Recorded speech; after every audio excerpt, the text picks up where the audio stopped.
La ville de Montréal est régulièrement touchée par des vagues de chaleur intenses en été, soit quand la température minimale est de 22 degrés Celsius et la température maximale dépasse 30 degrés Celsius pendant 3 jours consécutifs et plus. Bien que ces périodes de chaleur extrême soient difficiles pour tout le monde, elles peuvent être particulièrement dangereuses, voire même mortelles pour certaines personnes. Ainsi, selon une étude de l'INSPQ, on estime que durant l'été 2020, 149 morts seraient liées à l'impact des vagues de chaleur au Québec. Parmi les personnes les plus à risque, on compte les personnes en situation d'itinérance. Cette capsule vise donc à sensibiliser les professionnels de la santé au sujet de l'impact des vagues de chaleur sur la population itinérante de Montréal.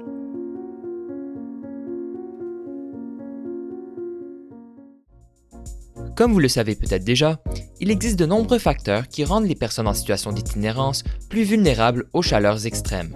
Parmi les plus importants, on compte les problèmes de consommation d'alcool, qui sont 6 à 7 fois plus prévalents chez cette population.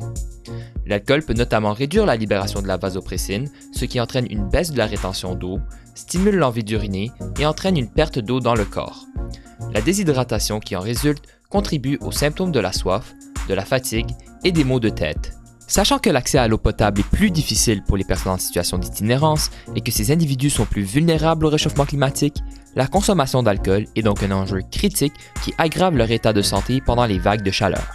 De plus, les journées chaudes et humides peuvent aggraver les troubles mentaux préexistants, qui affectent déjà 33% de cette population, en causant de l'anxiété, de l'agitation et de la confusion.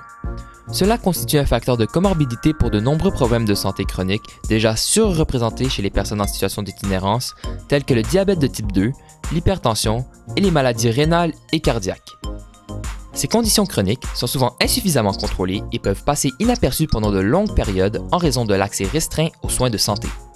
En effet, les personnes en situation d'itinérance font face à plusieurs obstacles, tels que l'absence de pièce d'identité pour ouvrir un dossier ou accéder aux soins d'urgence, le manque d'argent pour payer les franchises, les causes assurances ou simplement payer l'adhésion à une assurance, ainsi que des priorités plus urgentes comme l'accès à de la nourriture ou à un toit.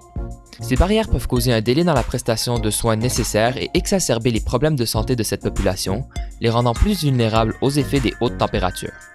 Ainsi, moins de la moitié de la population en situation d'itinérance a accès à un médecin de famille et les chances d'en avoir un diminuent à chaque année supplémentaire d'itinérance vécue par ces individus. En tant que professionnel de la santé, il est important de s'assurer d'adapter les soins selon la personne traitée. Il est donc essentiel de comprendre les conditions que vivent les individus en situation d'itinérance afin de prodiguer les meilleurs soins de santé possibles et de faire fleurir la collaboration interprofessionnelle pour bâtir des plans cohérents avec la situation de vie des patients traités. Pour obtenir l'avis d'un expert sur le sujet, nous avons interviewé Raphaël Belleuf, pharmacien. Pour pouvoir apporter la même qualité de soins, il faut déjà avoir une communication qui est adaptée. Il faut être conscient aussi que la réalité des gens qui vivent en situation d'itinérance n'est pas la réalité de monsieur, madame, tout le monde en termes de… quand je disais tout à l'heure l'accès aux soins, quand on va communiquer sur la façon d'accéder aux soins, les mesures de prévention, c'est des gens qui n'ont pas accès à la même chose, aux mêmes ressources que tout le monde. Donc il faut garder ça en tête. On ne peut pas leur dire vous savez, la prochaine fois que vous allez chez Costco, vous allez acheter un grand pack avec plein de bouteilles d'eau, puis il faut surtout les garder au frais. Ça n'a aucun sens. Donc évidemment, il y a des choses, il faut adapter. Il faut adapter son langage aussi. Ça ne veut pas dire, et là c'est très important, il ne faut pas tomber dans la condescendance, il ne faut pas tomber dans le paternalisme, il ne faut pas tomber dans…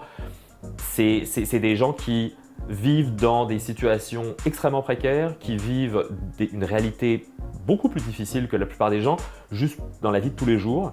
Et c'est des gens qui ont de la résilience, qui ont de la résistance justement. Donc, il faut éviter de les infantiliser, il ne faut pas les… puis il faut vraiment se départir de ses préjugés, de son jugement. Son jugement, il faut le garder, son jugement professionnel, mais les préjugés n'ont pas leur place. Les préjugés vont juste entraver tout le processus qui fait que la personne va pouvoir être soignée correctement. Après, en termes de médication, on est attentif quand même aux classes qui vont provoquer de la déshydratation. Ça peut être des diurétiques, mais on va dire que ça va être plutôt dans des situations particulières où il va y avoir un changement de médication, donc ajout d'un médicament qui pourrait provoquer de la déshydratation. Les gens qui sont en situation d'itinérance, Il va y avoir, je ne sais pas moi, des médicaments qui vont provoquer de la nausée, combinés justement à des habitudes de vie, consommation d'alcool, consommation de drogue.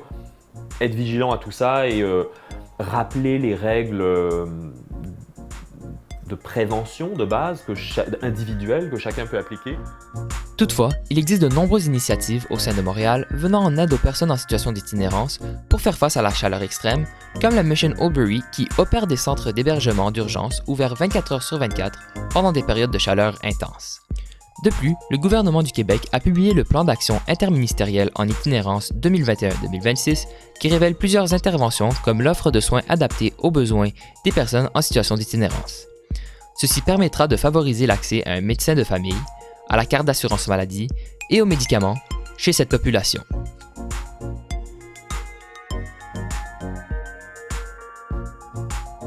Ne pas s'attendre à une réaction de la part de la personne, mais se préoccuper de savoir si le message qu'on a à donner va se rendre. C'est ça l'important.